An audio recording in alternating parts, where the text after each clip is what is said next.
人手不够啊，人手不够就叫他过来。当我知道这个讯息的时候，我爸已经开一半了，餐厅已经盖到一半了，所以不能不回来。会进厨房，刘云清说是被赶鸭子上架。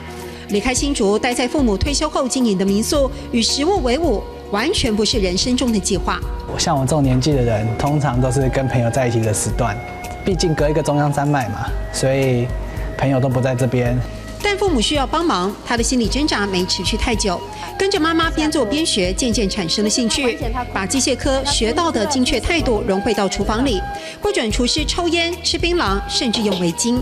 通常厨师会没办法说让照着你的要求，照着你的步骤去做，然后可能会有些厨师可能认为说自己比较年纪比较大，比较厉害，坚持管理品质。刘云清想干脆靠自己，妈妈也没想到儿子设定的标准会比他还高。他要怎样摆盘呐，或者说要怎样做，由他做啊。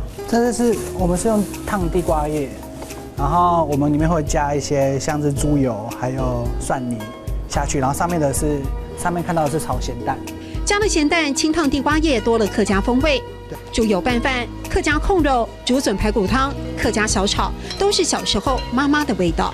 很用一米西油，心懂后，真的是很像味道，而且看得出来手艺很好。这边人很少吃到客家菜，所以别人会尝试不同的感觉、不同的口味，所以才会开始慢慢的会出客家菜。